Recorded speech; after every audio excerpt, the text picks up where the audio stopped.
आज के इस वीडियो में आपको यूपी ट्रिपल एससी लेखपाल के लिए प्रैक्टिस सेट मिलेगा। इससे पहले के जो भी पार्ट अपलोड है उनका डायरेक्ट लिंक आपको इस वीडियो के डिस्क्रिप्शन में मिल जाएगा। इस प्रैक्टिस सेट में आप जितना भी स्कोर करेंगे उससे ये पता चलेगा कि आपकी तैयारी लेखपाल के लिए कितना है।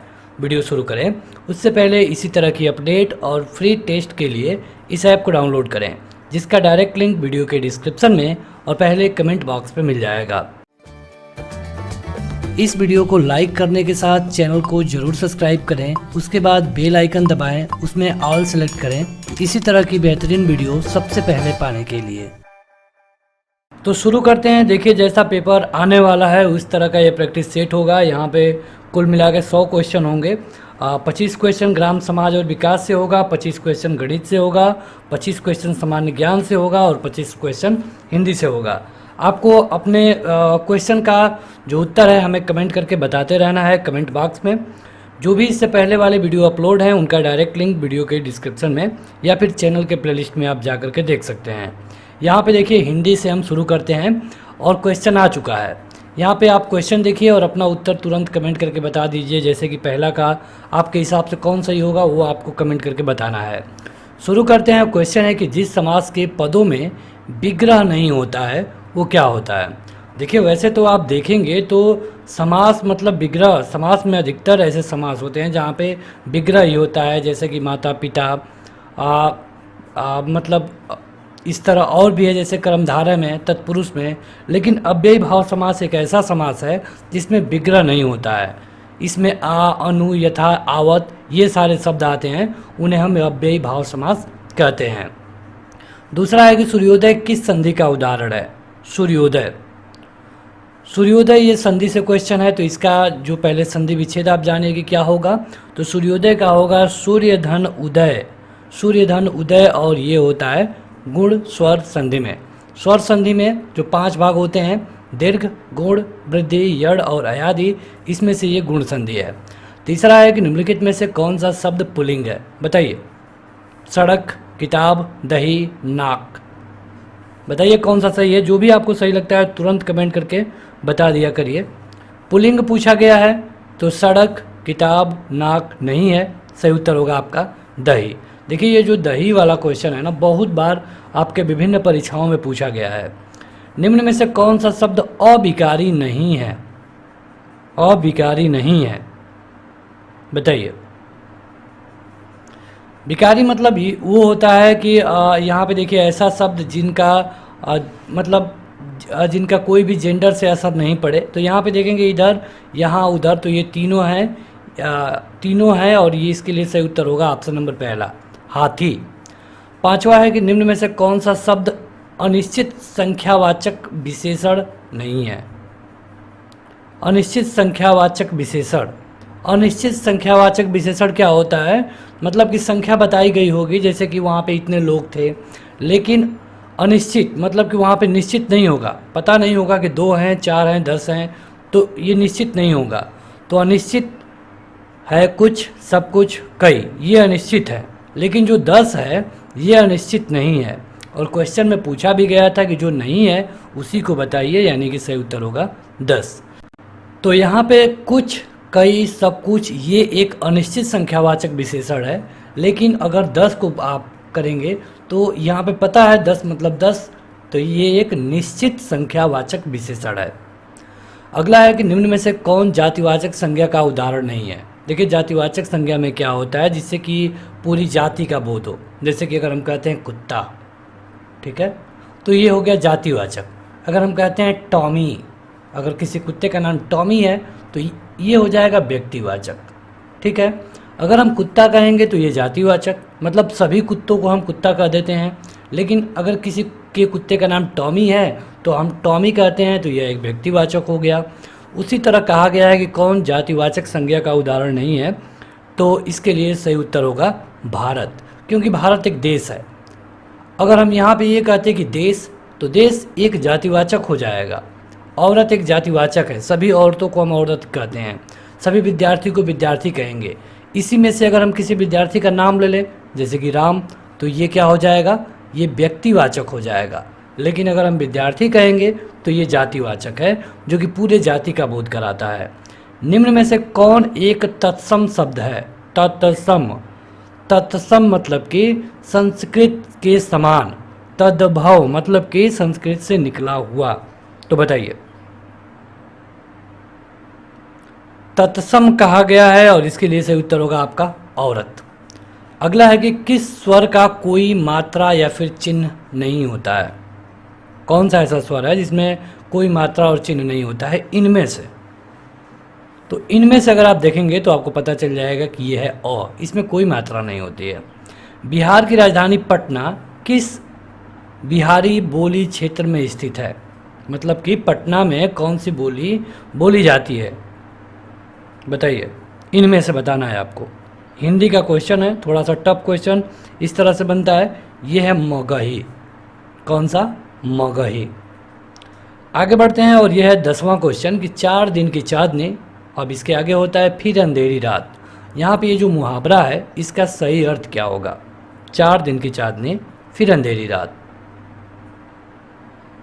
मतलब कि सही उत्तर है कि थोड़े दिन का सुख फिर से दुख हो जाना, यानी कि जो यहाँ पे दिया गया इसका सटीक मतलब है थोड़े दिन का सुख। यथार्थ किस समास का उदाहरण है? यथार्थ, बताइए।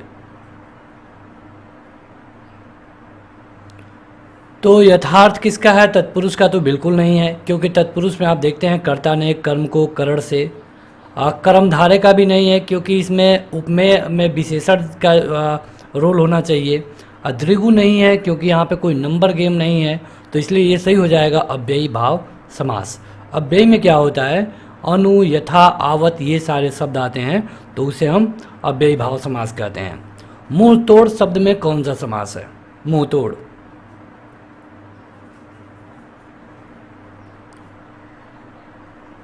मुंह को तोड़, जैसे उन्होंने मुंह तोड़ जवाब दिया, मुंह को तोड़ नहीं, या फिर मतलब कि सटीक जवाब दिया। तो मुंह को यानी कर्ता ने कर्म को, और कर्ता ने कर्म को करण से संप्रदान के लिए, इस तरह की जहाँ पर भी कहीं बात आ जाए ये हो जाता है तत्पुरुष। पाप पुण्य शब्द में कौन सा समास है? पाप पुण्य, देखिए यहाँ पे हम जो भी 2, 4, 10 सेकंड रुक रहे हैं कि ये केवल इसलिए ताकि आप अपना उत्तर कमेंट करके बता पाएँ। इसके लिए सही उत्तर होगा द्वंद्व, जैसे माता पिता, भाई बहन, राजा रानी, काला गोरा, ये सारे जो शब्द होते हैं द्वंद्व होते हैं। इसमें मतलब जो सामने वाला होता है एक दूसरे का लगभग अपोजिट होता है। दाज्यू, ये कहानी किसकी रचना है? देखिए वीडियो का जो क्वालिटी है, अगर आप इसको सही करना चाहते हैं तो मोबाइल यूजर 3 डॉट के बटन पे क्लिक करेंगे, क्वालिटी में हाई क्वालिटी का चयन करेंगे, और जो डेस्कटॉप या फिर लैपटॉप यूजर हैं यहाँ पे क्वालिटी वाले सेक्शन में जा करके इसको हाई कर सकते हैं, क्योंकि क्वालिटी इसकी अच्छी अपलोड की गई है। दाज्यू कहानी की रचनाकार हैं शेखर जोशी। आगे बढ़ते हैं, जूही की कली किस कवि की प्रथम रचना है? देखिए ये क्वेश्चन बहुत बार पूछा गया है आपके कई सारे परीक्षाओं में। जूही की कली, बताइए। सही उत्तर है निराला। अगला है कि ऋण जल धन जल किसका रिपोतार्ज है? फणीश्वर नाथ रेणु, शिव प्रसाद सिंह, शिव पूजन सहाय, राम वृक्ष बेनीपुरी, बताइए। ये एक रिपोतार्ज है और यह है फणीश्वर नाथ रेणु का। अगला है कि कौन सी रचना रेणु की नहीं है? इनमें से कौन सी रचना है जो कि रेणु की नहीं है? मैलाचन, परिकथा, पलटू बाबू रोड, देहाती दुनिया। तो अगर आप देखेंगे तो ये जो तीनों हैं ऊपर वाला, ये फणीश्वर नाथ रेणु की रचना है, लेकिन ये चौथा नहीं है, यानी कि आपका सही उत्तर हो जाएगा ऑप्शन नंबर डी। देखिए रचनाएं से भी क्वेश्चन पूछा जाएगा, क्योंकि जब भी पेपर हार्ड बनाना होगा तब कुछ ऐसे क्वेश्चन डाले जाएंगे जो कि थोड़े से अलग टाइप के हों। केशवदास ने किस तत्व को काव्य की आत्मा कहा? काव्य की आत्मा, देखिए ये हिंदी है, इसके बाद मैथ आएगा, उसके बाद सामान्य ज्ञान, और अंतिम में आपको मिलेगा ग्राम समाज और विकास। अगर आप इसको खुद टेस्ट के रूप में लेना चाहते हैं तो आप ऐप डाउनलोड करिए, वहाँ जाकर इस तरह की फ्री स्टडी मटेरियल आपको मिल जाएगा, और इसके अलावा इस तरह का टेस्ट भी आप दे सकते हैं। इसके लिए केशवदास ने किसको कहा था काव्य की आत्मा? तो इन्होंने कहा था अलंकार को। निम्न में से कौन सा शब्द शुद्ध है? बताइए। ये तो बहुत बार पूछे जाने वाला क्वेश्चन है। कौन ऐसा है जो कि शुद्ध लिखा गया है? लिखने की कोशिश की गई है प्रवज्जा। प्रवज्जा तो प्रवज्जा लिखा जाता है आधा प, आधा व, पूरा व, उसके बाद आधा ज, या इस तरह प्रवज्या। तुम खाओ, ये किस प्रकार का वाक्य है? तुम खाओ मतलब कहा जा रहा है तुम खाओ, तो क्या ये आदेश दिया जा रहा है, आज्ञा दिया जा रहा है, यानी कि हो जाएगा आज्ञावाचक। निषेधवाचक क्या होता है? तुम मत खाओ मतलब निगेटिव, तो ये हो गया निषेधवाचक। प्रश्नवाचक क्या तुम खा चुके हो, तो ये हो गया प्रश्नवाचक। और इच्छावाचक तुम्हें खाना चाहिए, तो ये हो जाएगा इच्छावाचक। तुम्हें ज़्यादा दिन जीना चाहिए, तुम्हें खुश रहना चाहिए, ये हो गया इच्छावाचक। हिया का तत्सम क्या होगा? हिया मतलब हिया, देखिए हिया रिया का तो होगा नहीं, हंसना का तो बिल्कुल नहीं होगा। दिल का हो सकता है बशर्ते हिया नहीं होगा, लेकिन हिया का होगा हृदय। यहाँ पे 22वां क्वेश्चन है कि अवसाद में कौन सा उपसर्ग है? उपसर्ग मतलब आगे, प्रत्यय मतलब पीछे। ये ऐसे शब्द होते हैं जो कि आगे या फिर पीछे जुड़ते हैं और उसका मतलब बदल देते हैं। बात की गई है अगर उपसर्ग की, तो जाहिर सी बात है कि ये आगे जुड़ा होगा। तो बताइए, उपसर्ग अवसाद यानी अव होगा इसमें, और इसमें विकल्प कौन सा है? पहला वाला। दुह धन कर, ये है। अब बताना है आपको कि इसको अगर जोड़ दिया जाए तो क्या बनेगा। बेहिचक यह एक विसर्ग संधि है। संधि 3 प्रकार की होती है और उसमें से ये तीसरा वाला यानी कि विसर्ग है। अब दुह धन कर जोड़ देंगे तो क्या बनेगा, ये आपसे पूछा गया है। देखिए इसके लिए सही उत्तर होगा आपका ये दुष्कर। कई बार पूछा गया है ये भी क्वेश्चन। गगनचुंबी का समास विग्रह क्या है? गगनचुंबी का समास विग्रह बताइए। गगनचुंबी इमारत मतलब कि गगन को चूमने वाला। अगर पूछ दिया जाएगा कि ये कौन सा समास है, तब क्या होगा? गगन को चूमने वाला, यानी कि हो जाएगा तत्पुरुष। जिसे लांघना बहुत कठिन हो उसे एक शब्द में क्या कहेंगे? जिसे लांघना बहुत कठिन हो। देखिए हिंदी का ये अंतिम क्वेश्चन है और इसके लिए सही उत्तर होगा दुर्लभ। देख लीजिए यहाँ पे कैसे लिखा गया है, क्योंकि हिंदी में इसी की वैल्यू है। आपको सटीक पता होना चाहिए कि क्या और कैसे लिखा जाता है। चलिए ये ख़त्म हो गया आपका हिंदी। अब शुरू करते हैं मैथ। आपको एक पेपर लेके बैठ जाना चाहिए और जो भी क्वेश्चन आए जिसके बारे में हम बात कर रहे हो उस क्वेश्चन को आप देखिए और कोशिश करिए कि हमसे पहले आप हल कर पाएँ, क्योंकि मैक्सिमम बेनिफिट आपको तभी मिलेगा जब आप हमसे पहले हल करेंगे या फिर हल करने की कोशिश करेंगे। और अगर आपका आ जाता है तो आप कमेंट करके आगे बढ़ जाइए, नहीं आता है तो आप इंतज़ार करिए, हम जब आपको हल करके बताएंगे तो आपको इस समझ में आ जाएगा। एक वृत्त की परिधि और व्यास के बीच में अंतर है 150 मीटर का। उस वृत्त की त्रिज्या कितनी होगी? मतलब एक वृत्त है। अब देखिए वृत्त में क्या होता है कि ये जो बाहर बाहर आप देख रहे हैं ना, इसको बोलते हैं परिधि। अब व्यास किसको बोलते हैं? इसके मिड पॉइंट से अगर कोई एक रेखा यहाँ से वहाँ तक चली जाए तो इसको हम कहते हैं व्यास। अब व्यास का आधा होता है त्रिज्या और यही पूछा गया है। अब इस क्वेश्चन को हल करने के लिए आप कई सारे तरीके हैं जिसको आप ले सकते हैं, लेकिन कहा गया है कि परिधि का फार्मूला क्या होता है? 2πr। व्यास का फार्मूला क्या होता है? व्यास क्या होता है अगर इसको हम इस तरह लिखते हैं d, लेकिन अगर इसको हम त्रिज्या के फॉर्मेट में लिखें तो त्रिज्या का 2 गुना व्यास के बराबर होता है और इसके बराबर दिया गया है कितना? 150। अब कह रहा है कि यहाँ पे आपको स्मॉल r की वैल्यू बतानी है। यहाँ पे अगर हम 2r को कॉमन ले लें तो ये हो जाएगा पाई, यहाँ पे हो जाएगा पाई -1 बराबर है 150। अब यहाँ पे पाई की वैल्यू इसने कहा है कि 22/7 ही रखिएगा, तो जब इसकी वैल्यू आप 22/7 रखेंगे तो 7 यहाँ पे चला जाएगा, यानी कि हो जाएगा 22 - 7/7 गुणे 2r बराबर है 150। ठीक है। अब 22 में से आप 7 घटाएंगे तो हो जाएगा 15 15/7। तो 15/7 गुणे 2r बराबर है 150। अब 15 से इसको आप कटा देंगे हो जाएगा 10, इस 2 से कटा देंगे हो जाएगा 5, और जब ये 7 इधर जाएगा तो 7 का इसमें हो जाएगा गुणा, यानी कि r बराबर हो जाएगा 35। चूँकि सारा डेटा मीटर में है इसलिए आपका उत्तर भी आ जाएगा मीटर में। r मतलब त्रिज्या, और यही हमसे पूछा गया है, यानी कि आपका ऑप्शन नंबर डी सही हो जाएगा। तो ये रहा, आप चाहें तो देख सकते हैं इसको, और जिनको समझ में नहीं आया दोबारा आप देखिए वीडियो को, ज़रूर समझ में आ जाएगा। आगे बढ़ते हैं 27 नंबर पे। क्वेश्चन है कि एक व्यापारी अपने सभी सामान पर 8% का छूट देता है, फिर भी 15% का लाभ कमाता है। ठीक है, यदि एक वस्तु पर 250 रुपये लिखा गया है तो उसकी लागत मूल्य क्या होगी? बड़ा बेसिक सा क्वेश्चन है, लगाइए, आप हल करिए। अगर आपका उत्तर आ जाता है हमसे पहले तो कमेंट करके ज़रूर बताइएगा। देखिए, कह रहा है कि उस पे 250 रुपये लिखा गया है, ठीक है, लेकिन वो क्या कर रहा है कि 8% की छूट देता है। 8% की छूट देता है, यानी कि कितने में वो बेचेगा? 250 रुपये उस सामान पे लिखा गया है, लेकिन 8% की वो छूट दे देता है, यानी कि 250 रुपये का अगर आप 8% निकाल करके 250 में से घटा देंगे तो आपको पता चल जाएगा कि वो कितने में बेचेगा। ठीक है, क्योंकि 250 रुपये लिखा है, लेकिन वो आप जाएंगे तो वो कहेगा कि हमारे यहाँ ऑफ़र चल रहा है 8% डिस्काउंट का, यानी कि 250 में से 250 का 8% निकाल करके आप घटा दें।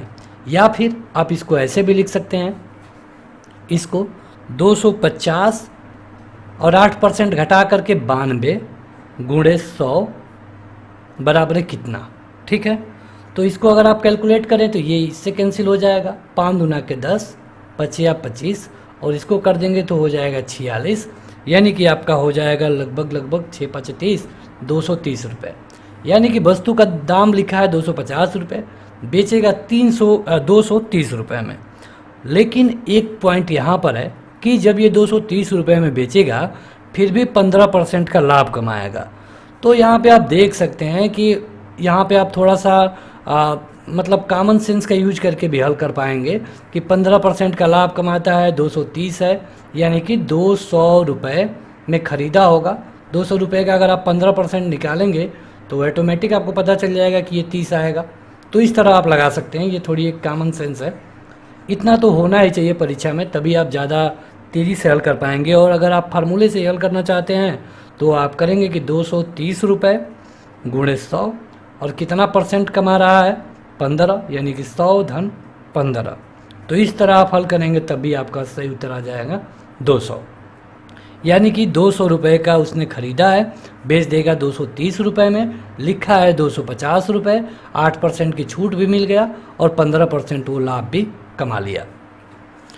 बढ़ते हैं आगे, और ये है 28 नंबर कि यदि किसी सेल में साड़ी पर दी गई छूट अंकित मूल्य के 1/4 मूल्य के बराबर है और इस छूट के कारण होने वाली हानि 15% है, तो लागत मूल्य और बिक्री मूल्य का अनुपात क्या है? लागत मूल्य मतलब कि कास्ट प्राइस, बिक्री मूल्य मतलब कि सेलिंग प्राइस, इसका अनुपात पूछा गया है। ठीक है, इस तरह के जो भी क्वेश्चन आते हैं हल करने के कई सारे तरीके हैं, लेकिन जो हम आपको सजेस्ट करते हैं ये है कि आप कोई ना कोई वैल्यू मान लीजिए। मान लीजिए कि 100 है, मान लीजिए 200 है, मान लीजिए 400 है, मान लीजिए 800 है, कुछ भी मान सकते हैं।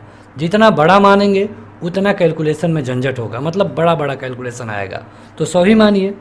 अब हम मान लेते हैं कि इस वस्तु पे मतलब साड़ी पे 100 रुपये लिखा गया है। ठीक है, अब कह रहा है कि इस साड़ी पे जो छूट दी गई है, वो अंकित मूल्य के 1/4 के बराबर है। ठीक है, यानी कि इसका 1/4 कितना होगा? 25 रुपये होगा, 25 चौको 100, यानी कि 100 रुपये लिखा गया है और 25 रुपये छूट दी जाएगी, यानी कि कितने में बेचा जाएगा? 75 रुपये में। 75 रुपये में तो बेचा जाएगा ना। ये हो गया है आपका सेलिंग प्राइस। 100 रुपये साड़ी पे लिखा है, 25 रुपये की छूट दी गई, 75 रुपये में बेचा जाएगा। एक पॉइंट आ गया है। अब कह रहा है कि जब ये 75 रुपये में बेच रहा है तो उसको 15% की हानि हो रही है, यानी कि 75 गुणे 100, और कितने की हानि हो रही है? 15% की। ठीक है, तो 75 गुणे 100 बटा 100 माइनस 15। आप 100 माइनस 15 के बजाय आप सीधे 85 भी लिख सकते थे। इस तरह कर देंगे। अब आप इसे हल करेंगे तो ये आप 5 से करिए, तो 5 से करेंगे तो 15 पचे 75 और ये हो जाएगा 17। ठीक है, तो ये आपका हो गया 1500 बटे 17। ये आपका क्या आ गया, ये आपका आ गया कास्ट प्राइस, मतलब इतने में खरीदा था। क्वेश्चन क्या कह रहा है कि हमें बताना है CP/SP, यानी कि 1500 बटा 17 और इसके बाद मतलब कि इस तरह 75। अगर आप इसे हल करेंगे तो ये आपका जो सही उत्तर आएगा ये आ जाएगा 20 संबंधित 17, क्योंकि ये इसमें चला जाएगा भाग और ये वाला नीचे चला जाएगा, यानी कि यही आपका सही उत्तर होगा। तो ये एक तरीका है इसको हल करने का। हालांकि ये मैथ है, कई सारे तरीके हो सकते हैं इसके हल करने के। बढ़ते हैं आगे। ये है 29 नंबर। संख्याएं दी गई हैं 2 संबंधित 3 के अनुपात में और उनका योगफल है 125। तो आपको बता देना है कि संख्याएं कितनी होगी। अब देखिए, इस तरह के क्वेश्चन को अगर आप विकल्प से हल करें तो ज़्यादा आसानी होगी, क्योंकि संख्याओं का 2/3 के अनुपात में होना जरूरी है। तो अगर आप पहले वाले ऑप्शन को लें तो क्या इनको जोड़ करके 125 हो सकता है? तो नहीं हो सकता है, यानी कि पहला वाला ऑप्शन तो होगा ही नहीं। दूसरे वाले ऑप्शन को जोड़कर 125 हो सकता है? तो नहीं होगा, क्योंकि इसको जोड़ेंगे तो ये 10 होगा, यानी कि ये भी नहीं होगा। तीसरे वाले ऑप्शन को लीजिए तो इन दोनों को जोड़ करके 125 हो सकता है। अब चेक करिए कि क्या ये संख्याएं 2/3 के अनुपात में है? तो बिल्कुल है, क्योंकि अगर आप इसको इस तरह करके देखेंगे तो 25 दूना 50 और 25 75, ये आपका सही उत्तर आ गया। तो इस तरह के क्वेश्चनों को अगर आप विकल्प से हल करेंगे तो ये थोड़ा सा जल्दी आप इसे हल कर पाएंगे। बढ़ते हैं आगे। अगला है कि एक बॉक्स में 1 रुपये 50 पैसे और 25 पैसे के 280 सिक्के हैं। मतलब सिक्के हैं 1 रुपये के, 50 पैसे के और 25 पैसे के। इनकी संख्या है 280। प्रत्येक प्रकार के सिक्के की जो संख्या है, मतलब जो 1 रुपये वाला सिक्का है 8 है, तो जो 50 पैसा वाला सिक्का है ये 4 है, और जो 25 पैसा वाला सिक्का है ये 3 है। तो यदि 50 पैसे वाला जो सिक्का है इसकी संख्या बता देनी है। समझ में आया होगा आपको। कुल मिला के 280 सिक्के हैं। 1 रुपये 50 पैसे और 25 पैसे के सिक्के हैं। इसके बाद से इनका अनुपात दिया गया है। आपको बताना है कि जो 50 पैसे के सिक्के हैं इनकी संख्या कितनी है। ठीक है, तो यहाँ पे इसको हल करने के लिए देखिए, अगर हम इसको रुपया में कन्वर्ट करते चलें या फिर इस तरह इसको x में मान लें तो 8x, 1 रुपये वाला 8x हो जाएगा। जो 50 पैसे वाला है, इसको हम क्या करेंगे 2 × 4x कर देंगे, क्योंकि जब 2 करेंगे तब ये 1 रुपये हो जाएगा। और इसी तरह यहाँ पे जो 25 पैसे वाला सिक्का है ये कितना है 3, यानी कि 3 है, तो इसका हम कर देंगे 4 गुणे, क्योंकि 4 करेंगे तभी 1 रुपये के बराबर होगा। ठीक है, और इनकी संख्या कितनी है 280। अब यहाँ पे 280 और देखिए यहाँ पे इसके पैसे की मूल्य है, तो आप इसे हल करिए। 8x धन 8x धन 12x बराबर है 280। ये हो जाएगा 8 8 16 और 12 28x बराबर है 280, यानी x बराबर हो गया 10। अब x बराबर 10 आ गया और इसी 10 को आपको यहाँ पे रख देना है, क्योंकि इसी 50 पैसे वाले की वैल्यू पूछा गया है। तो ये हो जाएगा आपका 80। 50 पैसे वाले सिक्के कितने हैं 80। अगर यहीं पे 25 पैसे वाले सिक्के की संख्या पूछता तो इस 10 की वैल्यू हम यहाँ पे रखते और ये हो जाता आपका 12 120। अगर 1 रुपये वाले की संख्या पूछता तो हम यहाँ पे रखते और 1 रुपये वाले सिक्के की वैल्यू मतलब संख्या आ जाती। तो इस तरह आप इसे हल कर पाएंगे। इस तरह कई क्वेश्चन आपसे पूछे गए हैं कई सारे परीक्षाओं में। तो बढ़ते हैं आगे। 31 नंबर को आप देखिए और हल करने की कोशिश करिए। क्वेश्चन है कि पी, क्यू और आर की औसत आयु आर की आयु से 5 वर्ष अधिक है। यदि पी और क्यू की आयु मिलाकर 39 वर्ष है तो आर की आयु कितनी होगी। देखिए पी और क्यू इन दोनों की आयु मिलाकर कितनी है 39 वर्ष, और पी क्यू और आर की जो औसत आयु है, आर की आयु से 5 वर्ष अधिक है। ठीक है, अब औसत आयु कैसे निकलती है, जैसे कि इनको जोड़ करके और इसमें हम 3 से भाग दे देंगे तो ये हो जाएगी औसत आयु। और जो ये औसत आयु है ये 5 की आर की आयु से 5 वर्ष अधिक है। ठीक है, यानी कि जो आर की आयु है मतलब इससे ये 5 ये अधिक है, मतलब इन तीनों की अधिक है। जब अधिक है तो इसमें हम उतना जोड़ देंगे, 5 जोड़ेंगे। क्यों? ताकि ये बराबर हो जाए, क्योंकि यहाँ पे हम बराबर वाला चिन्ह लगा रहे हैं तो इसलिए जोड़ेंगे ताकि ये बराबर हो जाए। अगर आप घटाना चाहते हैं तो इस 5 को इनमें से घटा सकते हैं।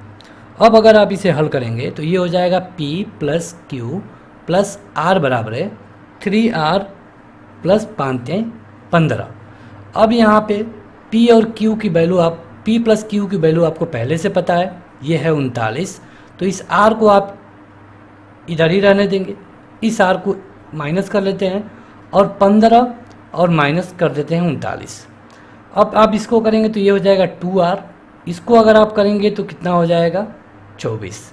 यानी कि R बराबर, यहाँ माइनस था यहाँ भी माइनस था, माइनस से माइनस कैंसिल, R बराबर हो गया 12। ठीक है, जब R की वैल्यू आ गई 12 तो यहाँ पे पूछा क्या गया है कि R की आयु कितनी है, तो मतलब यही निकालना था और आपका सही उत्तर हो जाएगा ऑप्शन नंबर सी। क्वेश्चन बहुत आसान है, जो पहले दिया गया उसको लिख लीजिए। P और Q की आयु मिलाकर 39 वर्ष। अब कह रहा है कि इन तीनों की जो औसत आयु है मतलब PQ प्लस R अपान 3 ये इससे अधिक है। जब अधिक है तो यहाँ पे हम जोड़ेंगे ताकि ये बराबर हो जाए और फिर इस 3 को इधर करेंगे, कैलकुलेट करेंगे, R की वैल्यू आ जाएगी। तो ये काफ़ी आसान क्वेश्चन था। बढ़ते हैं आगे और ये है 32 नंबर। n का वह सबसे कम मान बताइए जिसके लिए 1 धन 3 का स्क्वायर धन इसी तरह 3 n का मान 2000 से अधिक हो जाएगा। चलिए बताइए। देखिए जो 32 नंबर का क्वेश्चन है इसमें कहा गया है कि n का वह सबसे कम मान बताना है। तो इसको हल करने का एक तरीका सबसे आसान ये है कि आप यहाँ पे इसकी वैल्यू पुट करते जाइए इस तरह, क्योंकि इसमें जो सबसे कम मान रखा गया है अगर हम इसे विकल्प से हल करें तो ये है 5, यानी कि आपको 5 तक जाना होगा कम से कम। अब आपको इसकी वैल्यू निकाल लेनी है। तो अगर आप इसको जोड़ दें तो ये हो गया 4 और ये हो गया 9, ये हो गया आपका 27 और 3 का पावर अगर आप 4 करेंगे तो ये हो जाएगा 81 और अगर 3 का पावर आप 5 करेंगे तो ये हो जाएगा 243। अगर आप इसको जोड़ेंगे तो ये हो जाएगा लगभग 300 यानी कि ये 400-450 के आसपास जाएगा और हमें जाना है 2000 से अधिक। जाहिर सी बात है कि 5 से तो ये होगा नहीं। अब इसमें अगर हम 3 का पावर 6 जोड़ दें तो 3 का पावर 6 जोड़ेंगे तो कितना बढ़ जाएगा, 700 जोड़ेगा। मतलब पहले ये करीब 400 के आसपास था, अब इसमें 729 जुड़ेगा, यानी 3 का पावर 6 का होता है 729, तब भी ये 1100-1200 के समथिंग जा रहा है। फिर इसमें हम जोड़ेंगे 3 का पावर 7 और 3 का पावर 7 क्या होता है, ये होता है 2100, अकेले 2100 हो जाता है ये 3 का पावर 7। ठीक है, तो अब ये जो वैल्यू आएगी ये 2000 का ये 3000 से भी अधिक हो जाएगी। और क्वेश्चन यही पूछा गया था कि इनमें से कौन है जिसको कि जहाँ तक जाने पर इसकी वैल्यू 2000 से अधिक हो जाए, और इसके लिए सही उत्तर होगा ऑप्शन नंबर पहला यानी कि 7। तो इसी तरह अगर आप चाहें तो इसकी वैल्यू पुट करके भी लगा सकते हैं। इसके अलावा कई सारे फार्मूले भी हैं जिसमें आपको दिमाग की माथापच्चीसी करनी पड़ेगी, उससे आसान ये होगा। यहाँ पे देखिए 33 नंबर वाला जो क्वेश्चन है, यहाँ पे ये कैलकुलेशन है 0.2 का पावर 3 इंटू 200 भागे 2000 गुणे इसका फिर से पावर 2 है। तो ये तो कैलकुलेशन है, काफ़ी आसान है। अगर आप इसका पावर 3 करें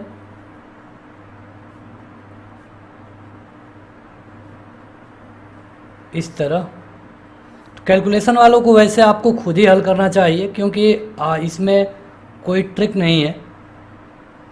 इसको इस तरह आप लिख सकते हैं 2000 गुणे 0.2। अब यहाँ पे 0.2 और ये था 0.2। यहाँ पे देखिए ये 2 से ये 2 वाले कट जाएंगे।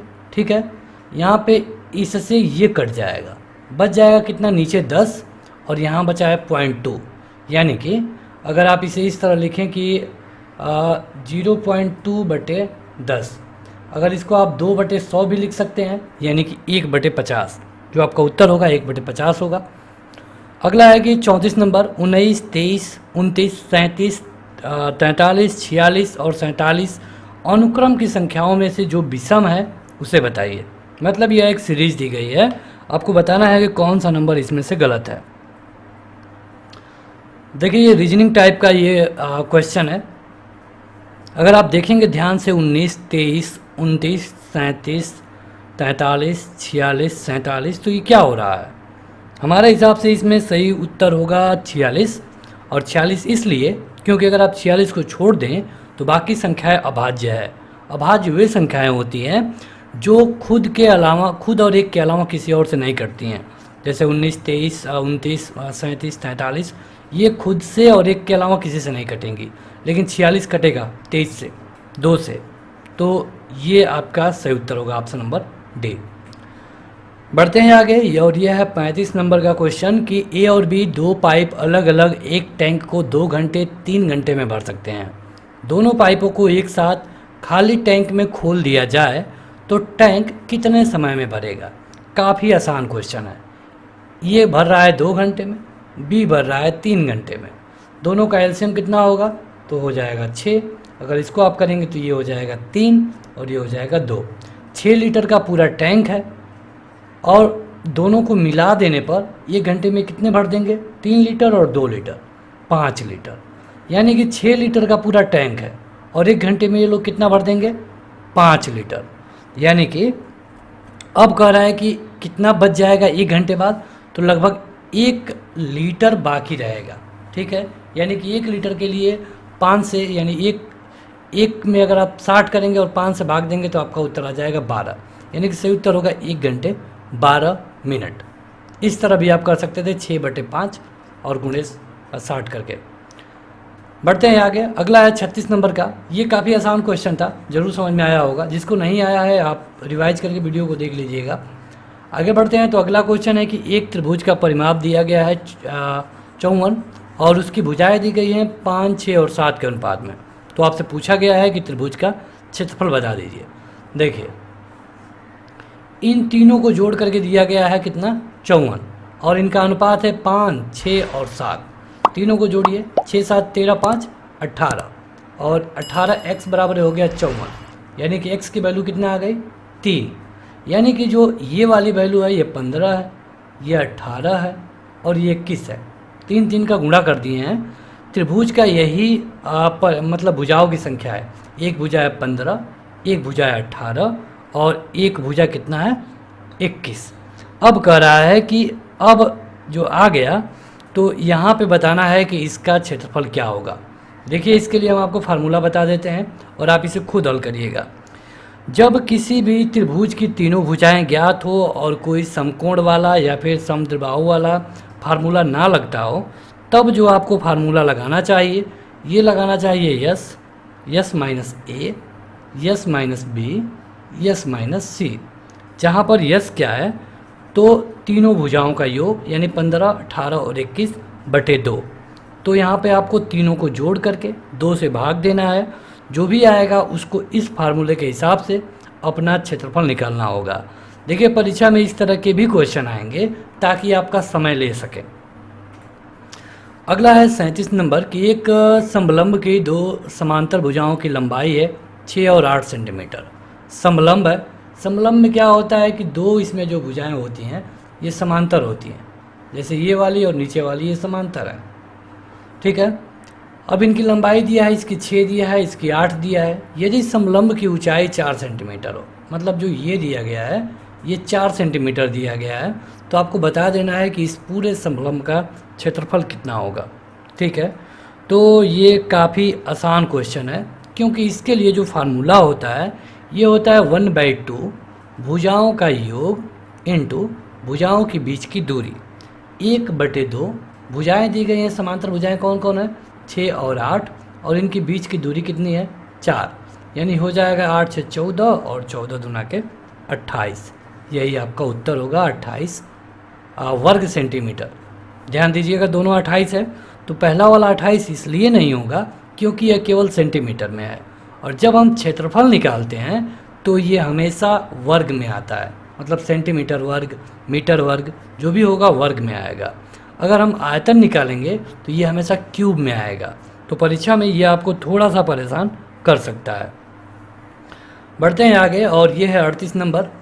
तो देखिए ये मैथ वाले क्वेश्चन ख़त्म होने वाले हैं, इसके बाद आपको सामान्य ज्ञान और उसके बाद ग्राम समाज का सेक्शन मिलेगा।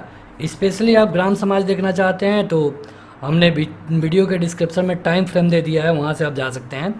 यदि एक समबाहुभुज के बहिष्कोण और अंतःकोण का योग एक संबंधित 17 है तो समबाहुभुज की भुजाओं की संख्या कितनी होगी, ये आपको बताना है।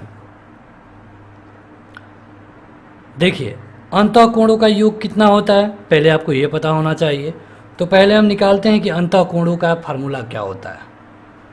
अंतःकोण मतलब कि अंदर वाले कोण, और इनका जो अंतःकोण की फार्मूला होता है, इसका फार्मूला होता है 2n-4 इंटू 90/n।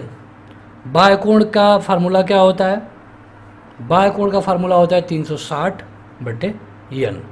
अब देखिए इसमें जो अंतःकोण है ये नीचे है, बाह्यकोण है वो ऊपर है, यानी कि अंतःकोण 17 है, बाह्यकोण 1 है। तो प्रश्न के अनुसार इनका संबंध है 17/1, यानी कि इन दोनों को हम बटे में कर दें, बटे n बटे 360/n, और ये है 17/1। n से n कैंसिल हो जाएगा, ठीक है।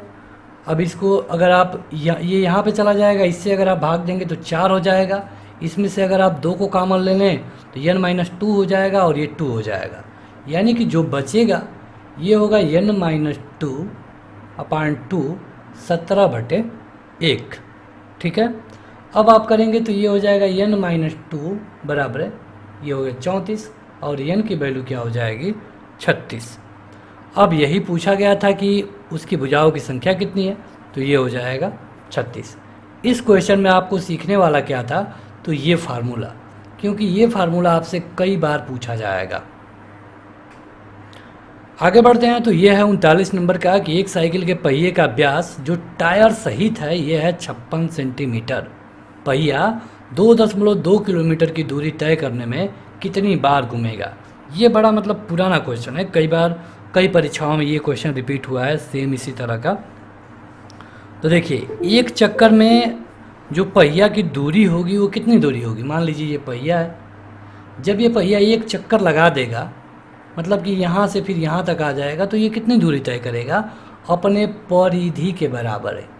और परिधि बराबर क्या होता है 2πr, ठीक है। तो यहाँ पे 2πr यानी कि 2 पाई की वैल्यू पता ही है 22/7, और r की वैल्यू नहीं दिया गया है लेकिन व्यास दिया गया है, यानी कि 2r की वैल्यू एक साथ दे दी गई है, ये हो जाएगा 56, ठीक है। अब आप इसे हल करिए, 7 से करेंगे तो 7 की ये हो जाएगा 8, और 8 दूना के 16, और 8 दूना के 16 और 1 17, यानी कि ये कितना दूरी तय करेगा 176 सेंटीमीटर एक चक्कर में। अब ये कह रहा है कि 2.2 किलोमीटर की दूरी तय करता है, 2.2 किलोमीटर की दूरी तय करने में कितने चक्कर लगाएगा। अब जो 2.2 किलोमीटर है, पहले आप इसको सेंटीमीटर में बदलिए, यानी कि 2.2 किलोमीटर को आप सेंटीमीटर में बदलेंगे तो क्या होगा, ये है 2.2 किलोमीटर है, इसको अगर आप मीटर में बदलेंगे तो 1000 से गुणा करेंगे, ठीक। और ये मीटर हो गया, इसको सेंटीमीटर में बदलेंगे तो 100 से गुणा करेंगे। अब कितना आया था आपका उत्तर 176। बस इसी का कैलकुलेशन आपको कर देना है और आपका जो भी उत्तर होगा इनमें से आ जाएगा। आगे बढ़ते हैं, और ये है 40 नंबर। ये क्वेश्चन है ट्रिग्नोमेट्री से। h मीटर ऊंचा एक वृक्ष का पेड़ है, आंधी के कारण ये इस प्रकार टूट जाता है कि उसका जो ऊपरी वाला हिस्सा है जड़ से x मीटर की दूरी पर ज़मीन को छूता है। ज्ञात करिए कि वृक्ष कितनी ऊंचाई पर टूटा है। यानी कि देखिए यह एक वृक्ष है, ठीक है। अब ये वृक्ष टूट करके गिर गया है। जब ये टूट करके गिर गया है तो ये यहाँ पे x मीटर दूर ये छू रहा है, x मीटर दूर। आपको बताना है कि वृक्ष कितनी ऊंचाई से टूटा है, मतलब इसी जो ये वाली लंबाई है, अगर इसको हम यल मान लें तो इसी की वैल्यू बताना है आपको कितनी ऊंचाई से। अगर इसको पूरा आप खड़ा कर देंगे, मतलब ये जो नीचे आया है इसको, तो आपको पता चल जाएगा वृक्ष की ऊंचाई। हालांकि वृक्ष की ऊंचाई यहाँ पे पूछा नहीं है, लेकिन वृक्ष कितना ऊंचा है ये ज़रूर दिया गया है। ये है एच मीटर। एच मीटर का क्या मतलब है कि अगर आप यल को और इसको अगर हम वाई मान लें तो एल और वाई को जोड़ दें तो उसकी वैल्यू कितना आ जाएगी, एच। ठीक है, तो यहाँ पे 90 डिग्री का कोण बन रहा है, और जब 90 डिग्री का कोण बनेगा तो क्या हो जाएगा, इसका और इसका वर्ग। ठीक है, यानी कि x का स्क्वायर धन l का स्क्वायर बराबर हो जाएगा किसके, इसके, मतलब कि इसके वर्ग के बराबर। तो ये कितना है, ये कितना है, तो इसको निकालने के लिए आप क्या करेंगे, ये इसको और इसको, इन दोनों को जोड़ करके कितना है h, और इसमें से ये घट जाएगा कितना, यल। y की वैल्यू है h माइनस यल। h क्या है, वृक्ष की ऊंचाई है। ठीक है, तो ये ट्रिग्नोमेट्री का फार्मूला होता है, इसका और इसका वर्ग इसके वर्ग के बराबर होता है। तो यही हम कर रहे हैं, x का स्क्वायर l का स्क्वायर बराबर है y का स्क्वायर, और y की वैल्यू क्या है, h माइनस एल का स्क्वायर। इस तरह बस इसी को आपको हल करना है। ये तो उसी तरह रह जाएगा, ये हो जाएगा h का स्क्वायर प्लस l का स्क्वायर माइनस 2h यल। ठीक है, अब यहाँ पे देखिए l से l कैंसिल हो जाएगा, यल से यल कैंसिल हो गया, बचेगा क्या, x square minus h square minus 2hL। अगर हम इस माइनस को ख़त्म करना चाहें तो h square minus x square बराबर है 2hL, माइनस ख़त्म हो गया। अब यहाँ पे हमें निकालना क्या था, तो यहाँ पे निकालना था यल की वैल्यू। पहले हम आपको बता चुके हैं कि यल की वैल्यू आपसे पूछा गया है, तो जब यल की वैल्यू आप यहाँ से निकालेंगे तो हो जाएगा h square minus x square upon 2h। अब यहाँ पे कहा मतलब क्या कहा है कि जो x की वैल्यू है यह x से अधिक है, इसीलिए हम h वाले को पहले कर रहे हैं।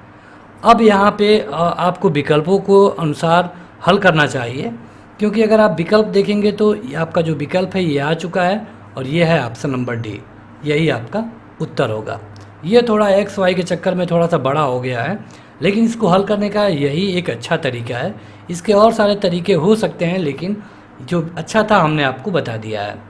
आगे बढ़ते हैं, और ये है 41 नंबर क्वेश्चन। पढ़िए और इसे हल करने की कोशिश करिए। आज जिनको दोबारा देखना होगा वीडियो को पीछे करके देख लेंगे, क्योंकि यहाँ पे जगह कम है, इसलिए ज़रूरी है कि इसे हम साफ करें।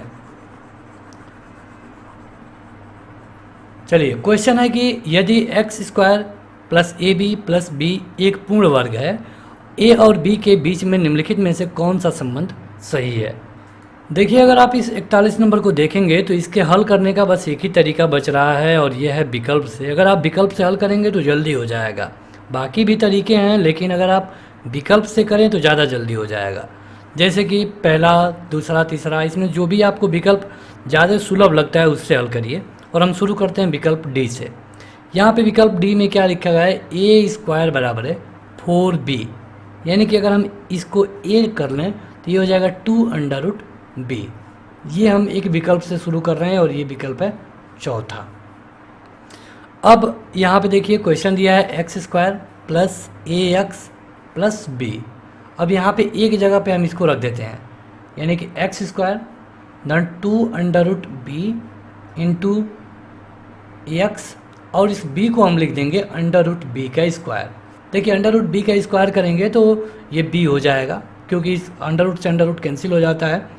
तो ये हो गया। ये क्वेश्चन में कहा गया था कि यह एक पूर्ण वर्ग है, और इसे हम वर्ग बनाने की कोशिश कर रहे हैं।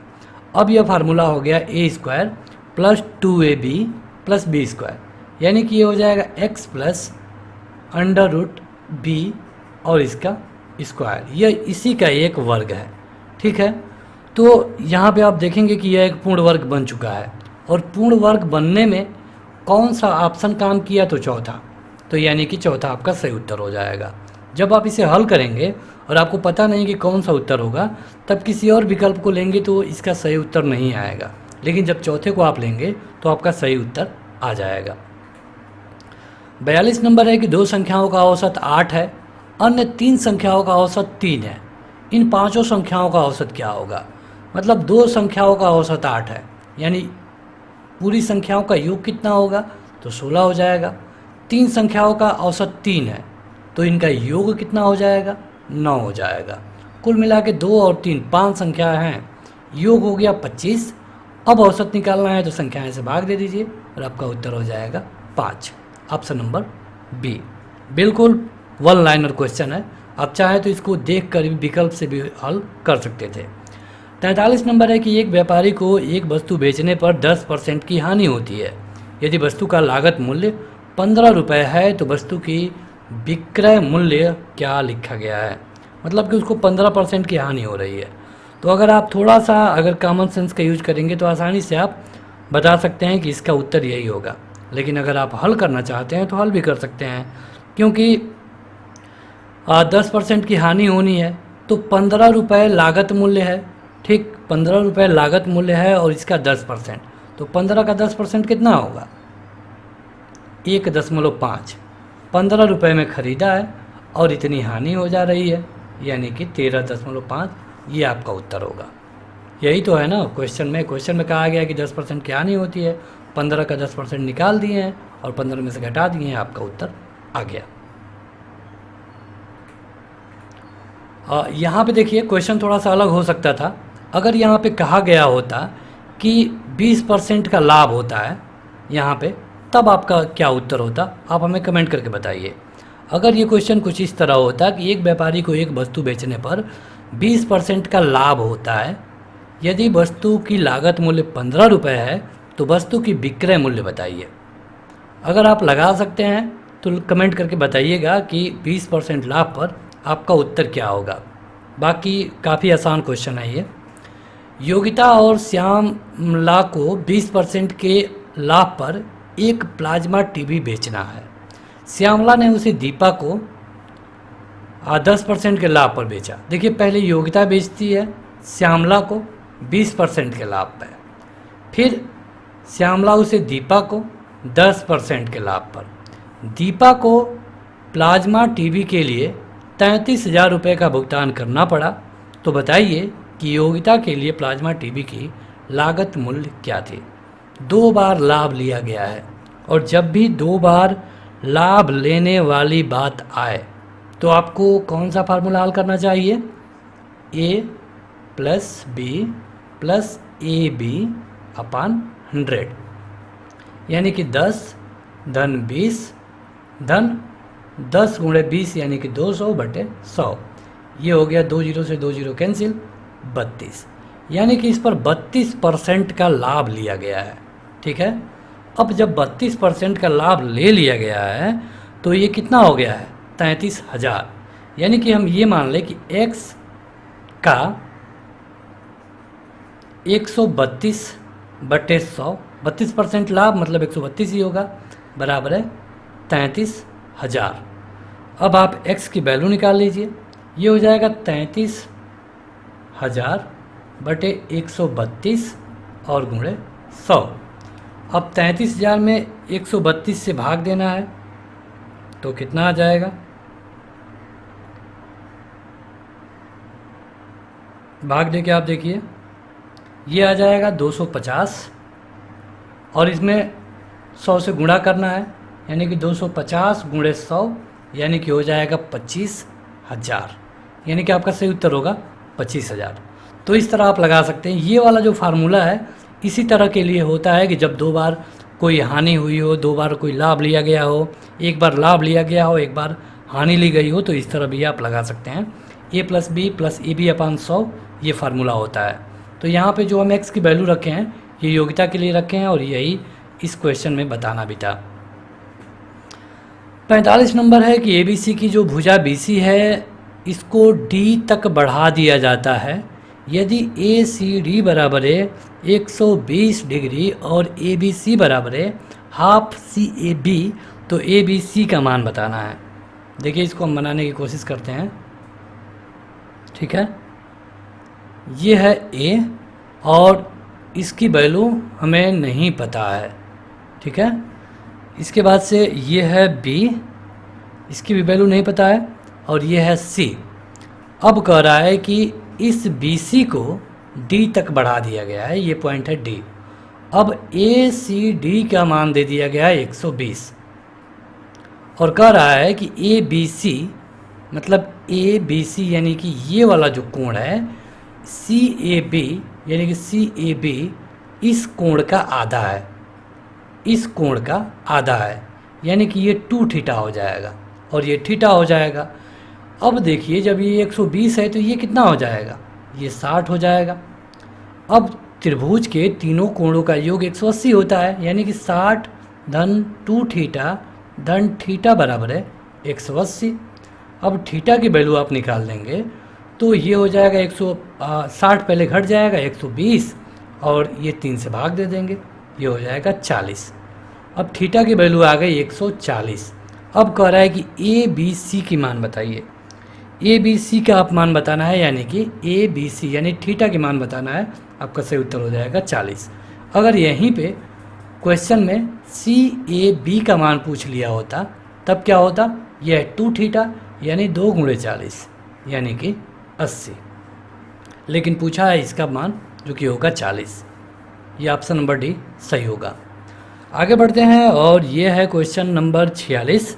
तो 46 में है कि त्रिज्या r इकाई वाले 2 वृत्त एक दूसरे को इस प्रकार काटते हैं कि उनमें से प्रत्येक दूसरे के मध्य यानी कि केंद्र से गुजरता है, तो उनकी उभयनिष्ठ जीवा की लंबाई कितनी होगी।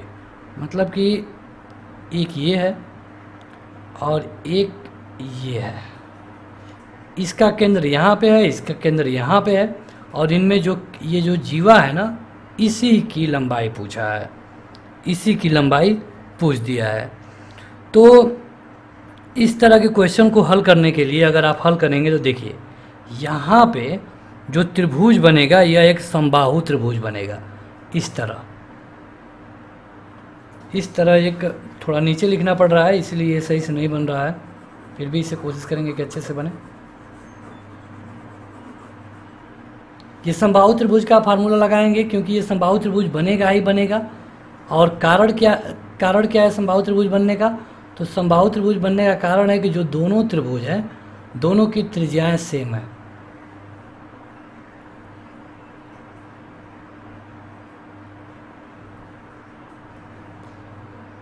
तो देखिए यहाँ पे ये जो त्रिभुज बन रहा है ये समबाहु त्रिभुज बनेगा, ठीक है। तो जब समबाहु त्रिभुज बनेगा तो समबाहु त्रिभुज में ऊंचाई का फार्मूला क्या होता है, तो होता है √3/2 इंटू भुजा होता है। अब इसमें भुजा क्या है, तो भुजा है इसकी त्रिज्या यानी कि r, और ये हो जाएगा r, यही आपका फार्मूला हो जाएगा। यानी कि अब कह रहा है कि इसमें हम क्या निकाले हैं, ऊंचाई निकाले हैं ये वाला। अगर इसको हम कोई नाम दे दें OH लिख दें, लेकिन हमको बताना है OB की लंबाई, यानी कि OB की लंबाई क्या होगी, इसके 2 गुना होगी, OH के 2 गुना होगी, क्योंकि ये पूरा त्रिज्या यहाँ से यहाँ तक है और हमने केवल OH की वैल्यू निकाला है √3/2 इंटू r। यानी कि जब हम OB का निकालेंगे तो ये हो जाएगा 2 इंटू √3/2 इंटू r, इससे ये कैंसिल हो जाएगा और आपका सही उत्तर होगा √3 इंटू r, और ऑप्शन नंबर डी सही होगा। तो जब भी 2 त्रिभुज जो कि एक दूसरे के केंद्रक से जाते हों और दोनों की त्रिज्या समान हो तो यहाँ पे वो जो त्रिभुज बनाएंगे ये समबाहु होगा, ये आपको यहाँ से जानना है। समबाहु पे आप लगाएंगे आसानी से आपका ये क्वेश्चन हल हो जाएगा। अब देखिए यहाँ पे ये एक चार्ट का क्वेश्चन है।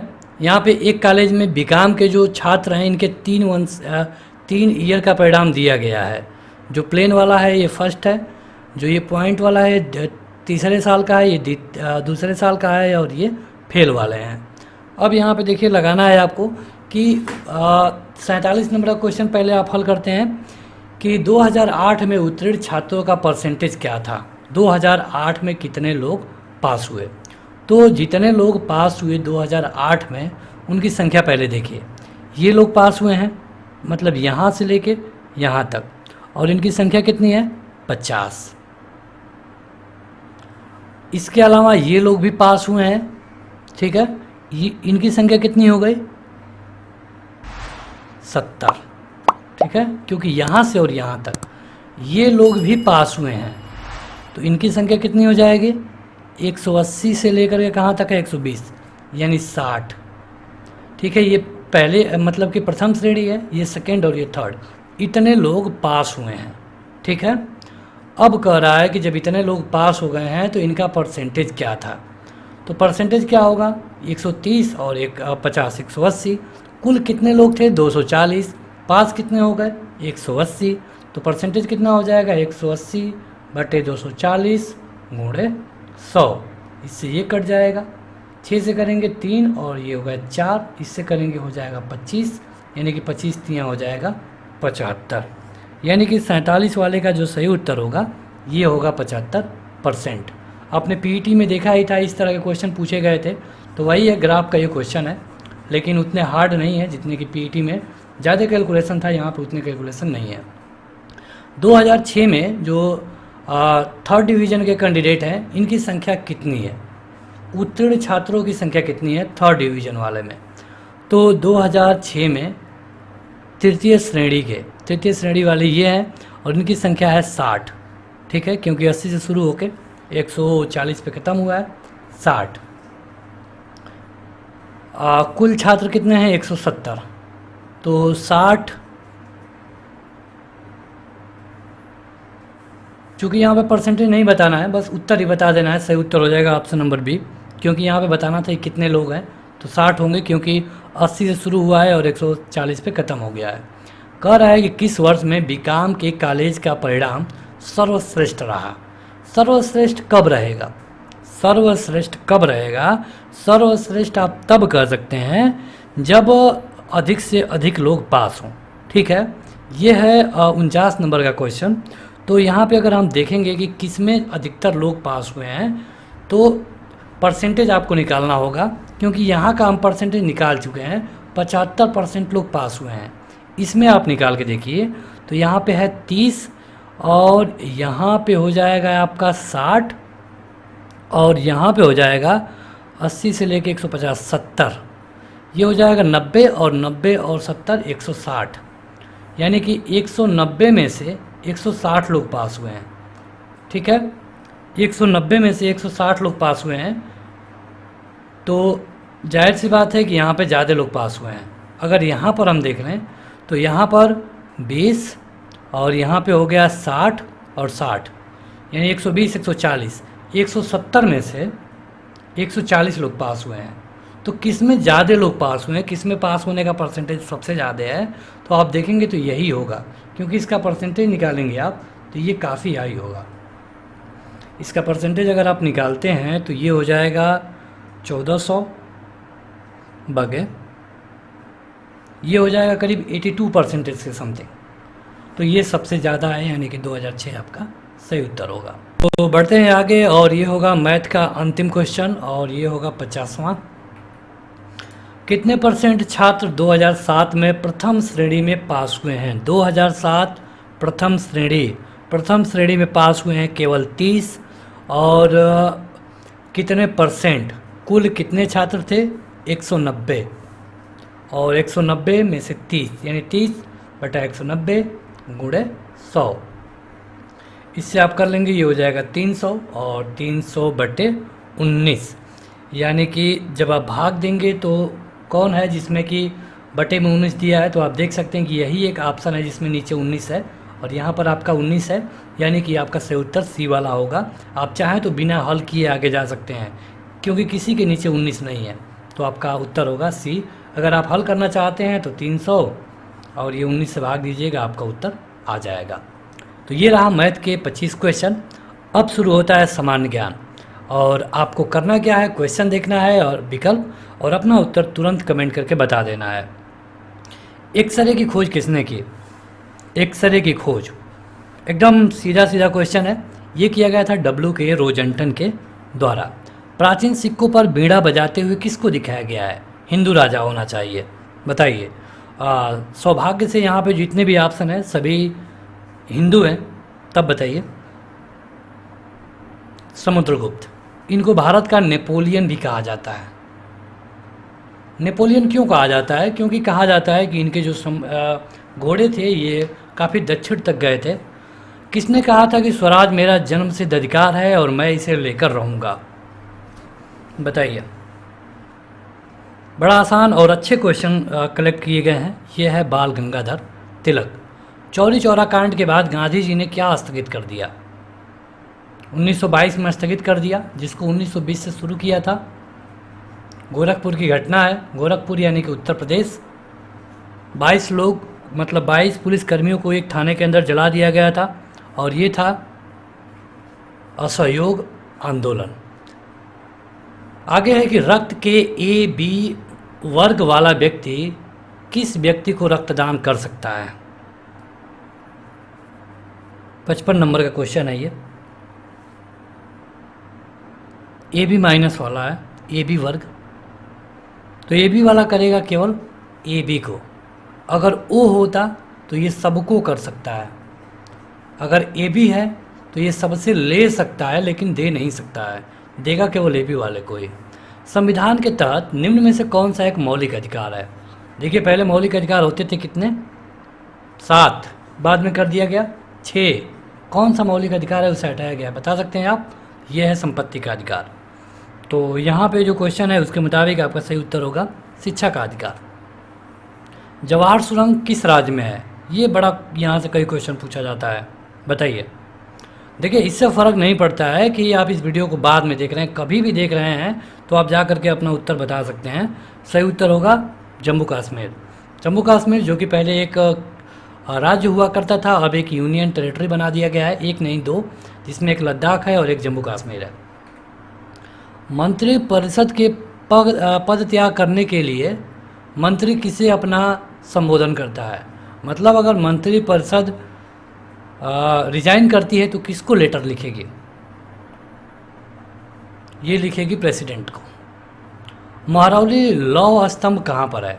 क्वेश्चन काफ़ी अच्छे हैं। अगर आप इन क्वेश्चनों को ही तैयार कर लें तो कई सारे ऐसे क्वेश्चन हैं जो कि आपके लेखपाल वाले परीक्षा में मिल जाएंगे। तो ये है जबलपुर में। जबलपुर मतलब कि मध्य प्रदेश। गोल क्रांति का संबंध किससे है?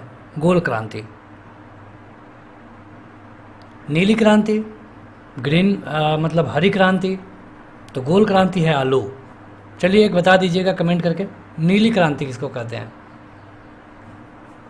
तो ये है मछली। चलिए लाल क्रांति बताइए, ये किसको कहते हैं? ये आप कमेंट करके बताइएगा। चंपारण सत्याग्रह के दौरान महात्मा गांधी के साथ कौन शामिल था? चंपारण, देखिए चंपारण में कौन था? चंपारण कहाँ पर है? तो ये है बिहार में। 1917 की बात है। यहाँ पे नील खेतिहरों के साथ गांधी जी ने एक असहयोग आंदोलन किया और इनके साथ थे राजेंद्र प्रसाद और अनुग्रह नारायण सिंह। ये क्वेश्चन थोड़ा हटके है, कम पूछा गया है लेकिन कई बार पूछा गया है। कई अच्छे परीक्षाओं में पूछा गया है, कम पूछा गया है। उच्च न्यायालय का न्यायाधीश अपना त्याग पत्र किसको देगा? हाई कोर्ट का हमेशा देगा प्रेसिडेंट को। राउरकेला में लौह स्तंभ संयंत्र की स्थापना किस देश के सहयोग से की गई है? राउरकेला। देखिए, जब भारत आज़ाद हुआ तो ये 55-60 के आसपास की बात है। कई देशों के सहयोग से हमने कई सारे संयंत्र लगाए और जो राउरकेला में लौह स्तंभ की बात की गई है, इसके लिए सही उत्तर होगा जर्मनी। विधान परिषद के कितने सदस्य राज्य के राज्यपाल द्वारा मनोनीत किए जाते हैं? बताइए। विधान परिषद के सही उत्तर होगा 1/6। राजा राम मोहन राय और डेविड हेयर निम्नलिखित में से किसकी स्थापना से जुड़े हुए हैं? बताइए।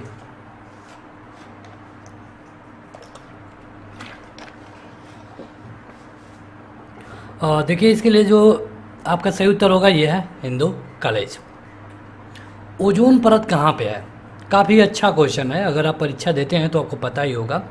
ओजोन परत, देखिए ओजोन परत कहाँ पर है ये क्वेश्चन पूछा गया है और इसके लिए सही उत्तर होगा आपका समताप मंडल में। पहले सबसे नीचे कौन सी है? क्षोभ मंडल। ओजोन परत का काम क्या होता है? ये पराबैंगनी किरणों को धरती पे आने से रोकता है। विश्व का सबसे गर्म प्रदेश इनमें से कौन है? सबसे गर्म, सहारा तुल्य प्रदेश। सिखों का जो पवित्र धार्मिक ग्रंथ है गुरु ग्रंथ साहिब, इसके संकलनकर्ता कौन है? यह है गुरु अर्जुन देव। तो बढ़ते हैं आगे, और यह है 69 नंबर का कि निम्नलिखित में से भारत में पहला नगर निगम कहाँ स्थापित हुआ था? नगर निगम के बारे में क्वेश्चन पूछा गया है। सही उत्तर होगा चेन्नई। उत्तर प्रदेश को भारत में कितने राज्यों की सीमाएं स्पर्श करती हैं? ये क्वेश्चन देखिए, ये कई तरीके से पूछा जाता है। उत्तर प्रदेश किस देश की सीमा के साथ अपने बॉर्डर शेयर करता है, किस यूनियन टेरिटरी के साथ, या फिर किस स्टेट के साथ? तो यहाँ पे कई तरह के क्वेश्चन पूछे जाते हैं। तो यहाँ पे उत्तर प्रदेश की सीमा भारत के 7 सीमाओं को स्पर्श करती है। आपको उन 7 का नाम कमेंट करके बताना होगा कमेंट बॉक्स में। पासवर्ड का प्रयोग किया जाता है किस लिए? कंप्यूटर से क्वेश्चन है ये, क्योंकि पूछा जा सकता है सामान्य ज्ञान में। सुरक्षा के लिए सही उत्तर होगा, क्योंकि पासवर्ड हम लगाते हैं सुरक्षा के लिए। 2019 में जो क्रिकेट वर्ल्ड कप खेला गया था, ये कहाँ पे खेला गया था, ये आपको बताना है। अगर इस समय क्वेश्चन बनेगा तो पूछा जा सकता है कि 23 वाला वर्ल्ड कप कहाँ होगा। तो ये दोनों क्वेश्चन है, और इसके लिए 19 वाला था इंग्लैंड और वेल्स। 16वीं लोकसभा के लिए चुनी गई महिला सदस्यों की संख्या है, ये करेंट है, तो इसे आप छोड़ दीजिए। मेट्रोधरण के नाम से, मेट्रोमैन के नाम से कौन प्रसिद्ध है, ये आपको बताना है। मेट्रोमैन, तो ये है इंजीनियर श्रीधरन। वर्तमान में कितनी क्षेत्रीय भाषाओं को शास्त्रीय भाषा का दर्जा दिया गया है? अंतिम क्वेश्चन है सामान्य ज्ञान का, और इसके लिए सही उत्तर होगा 6। अब शुरू होता है ग्राम समाज और विकास। यहाँ से भी 25 क्वेश्चन आपके परीक्षा में आएंगे, और क्वेश्चन है कि निम्नलिखित भारतीय राज्यों में से किस एक का कुल वन क्षेत्र न्यूनतम है? मतलब कहाँ पे वन क्षेत्र कम से कम है निम्नलिखित में से? देखिए, जहाँ पे नगरीकरण ज़्यादा होगा, वन क्षेत्र न्यूनतम, एरिया कम होगी, तो गोवा होना चाहिए, लेकिन अगर सिक्किम ऑप्शन में दिया गया है तो सिक्किम ही सही उत्तर होगा। संसार का सबसे अधिक सब्जी उत्पादक राज्य कौन है? सब्जी,